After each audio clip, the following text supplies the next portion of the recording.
আজকে তামাম পৃথিবীর দিকে তাকায় দেখেন, সৌদি আরবের এত বড় সরকার, ওই আরব আমিরের এত বড় সরকার, তারপরে দেখবেন দুনিয়ার বড় বড় জালেম যারা মুসলমানদের উপর নির্যাতন চালায়, ওই ভারতের নরেন্দ্র মোদী তাদেরকে ডেকে ডেকে স্বর্ণের মালা পরে দেয়, তাদের জন্য লাল গালিচার শুভেচ্ছা দেয়, যাদের হাতের মধ্যে মুসলমান মারার রক্তের গন্ধ পাওয়া যায়।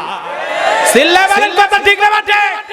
আসসালামু আলাইকুম ইসলাম দরদি ভাই ও বোনেরা, দেশ এবং দেশের বাইরে থেকে যারা আমার এই ghost SAR Islamic YouTube channel দেখছেন, তাদেরকে জানাই আমার আন্তরিক প্রীতি ও শুভেচ্ছা, ভালোবাসা ও সালাম।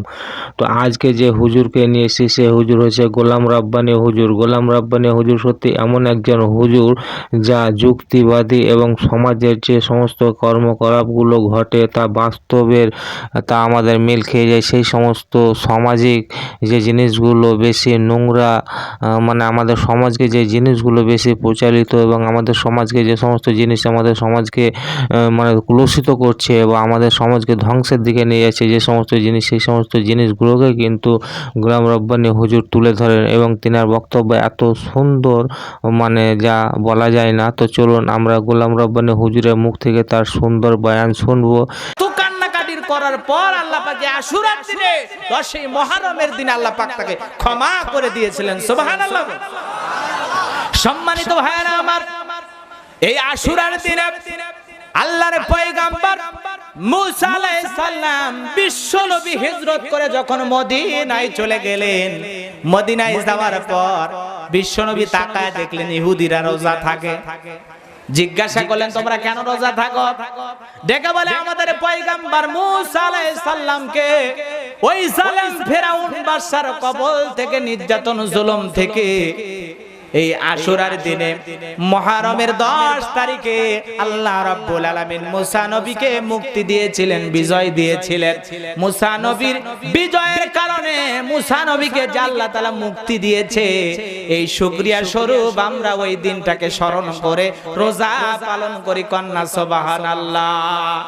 বিশ্ব নবী ডেকে বলে, ইহুদি তোমরা যদি রোজা থাকতে পারো, যেহেতু মুসা নবীর প্রতি আমাদের হকটা বেশি, তখন তিনি সাহাবীদেরকে ডেকে বলেন, ও আমার সাহাবীরা, তোমরাও রোজা রাখবা, তবে ইহুদিদের সাথে আমাদের রোজা মিল করা যাবে না।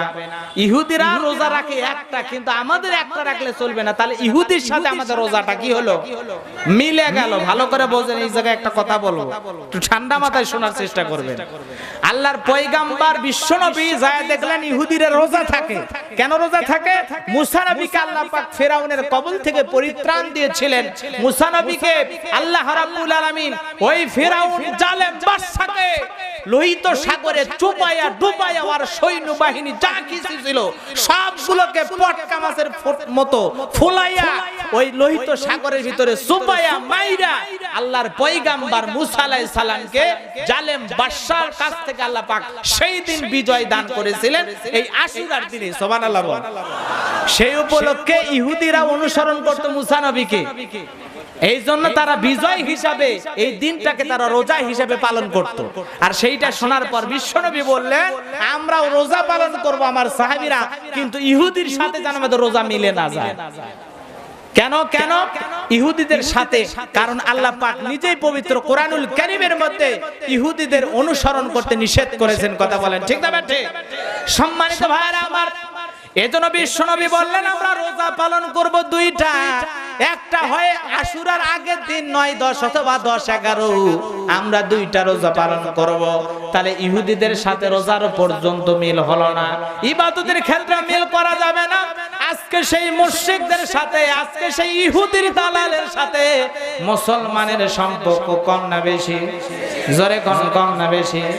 আজকে তামাম পৃথিবীর দিকে তাকায় দেখেন, সৌদি আরবের এত বড় সরকার, ওই আরব আমিরের এত বড় সরকার, তারপরে দেখবেন দুনিয়ার বড় বড় জালেম যারা মুসলমানদের উপর নির্যাতন চালায়, ওই ভারতের নরেন্দ্র মোদী তাদেরকে ডেকে ডেকে স্বর্ণের মালা পরে দেয়, তাদের জন্য লাল গালিচার শুভেচ্ছা দেয়, যাদের হাতের মধ্যে মুসলমান মারার রক্তের গন্ধ পাওয়া যায়। চিল্লা বলেন কথা ঠিক না বাটে? হ্যাঁ বন্ধুরা, আজকের ভিডিও কিন্তু এই পর্যন্ত। এরপরে কিন্তু আবার আমরা নতুন কোনো একটা ভিডিও নিয়ে উপস্থিত হবো। তাই বন্ধুরা, আমার এই চ্যানেলটাকে যারা সাবস্ক্রাইব করুন তারা কিন্তু প্লিজ দয়া করে সাবস্ক্রাইব করে নিও।